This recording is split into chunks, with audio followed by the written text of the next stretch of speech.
Hello and good day. My name is Jürgen Steinmetz from eTurboNews, and this is a breaking news update. For more news updates and shows, please go to youtube.com/travel news group.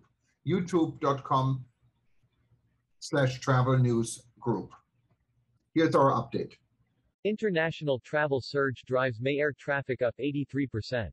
The International Air Transport Association (IATA) announced passenger data for May 2022 showing that the recovery in air travel accelerated heading into the busy Northern Hemisphere summer travel season. Total traffic in May 2022, measured in revenue passenger kilometers or RPKs, was up 83.1% compared to May 2021, largely driven by the strong recovery in international traffic. Global traffic is now at 68.7% of pre-crisis levels. Domestic traffic for May 2022 was up 0.2% compared to the year-ago period. Significant improvements in many markets were masked by a 73.2% year-on-year decline in the Chinese domestic market due to COVID-19-related restrictions. May 2022 domestic traffic was 76.7% of May 2019. International traffic rose 325.8% versus May 2021. The easing of travel restrictions in most parts of Asia is accelerating the recovery of international travel. May 2022 international RPKs reached 64.1% of May 2019 levels.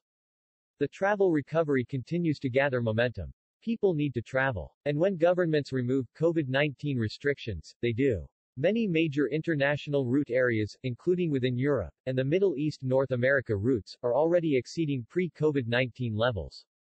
Completely removing all COVID-19 restrictions is the way forward, with Australia being the latest to do so this week. The major exception to the optimism of this rebound in travel is China, which saw a dramatic 73.2% fall in domestic travel compared to the previous year. Its continuing zero-COVID policy is out of step with the rest of the world, and it shows in the dramatically slower recovery of China-related travel, said Willie Walsh, IATA's Director General. International passenger markets. European carriers' May traffic rose 412.3% versus May 2021. Capacity rose 221.3%, and load factor climbed 30.1 percentage points to 80.6%. The impact of the war in Ukraine remained limited to areas directly impacted. Asia-Pacific Airlines had a 453.3% rise in May traffic compared to May 2021.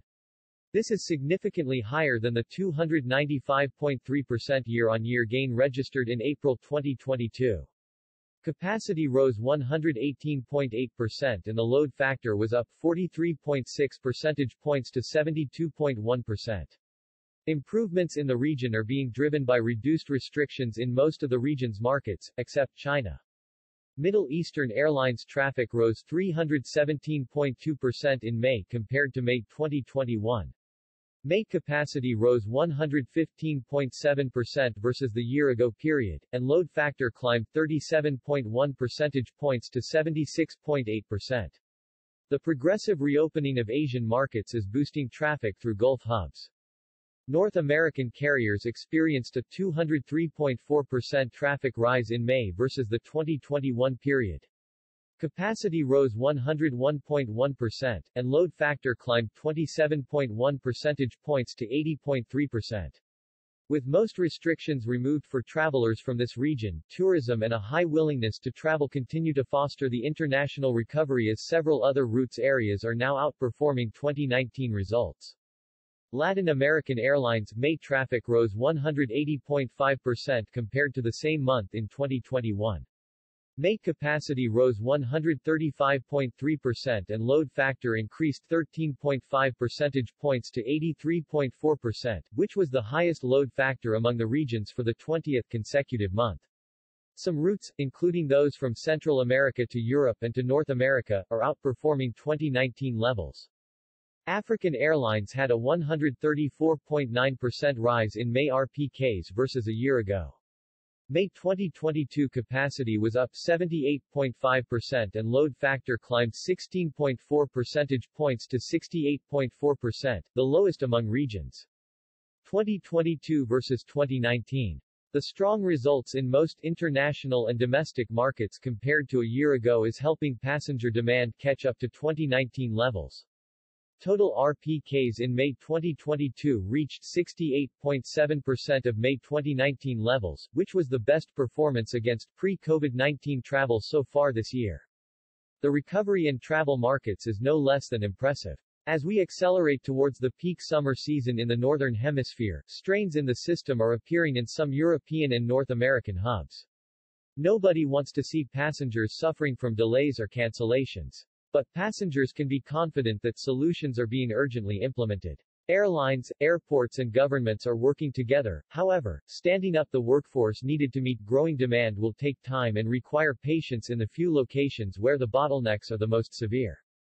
In the longer term, governments must improve their understanding of how aviation operates and work more closely with airports and airlines. Having created so much uncertainty with knee-jerk COVID-19 policy flip-flops and avoiding most opportunities to work in unison based on global standards, their actions did little to enable a smooth ramping up of activity. And it is unacceptable that the industry is now facing a potential punitive regulatory deluge as several governments fill their post-COVID-19 regulatory calendars.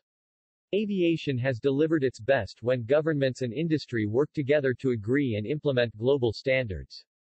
That axiom is as true post-COVID-19 as it was in the century before, said Walsh.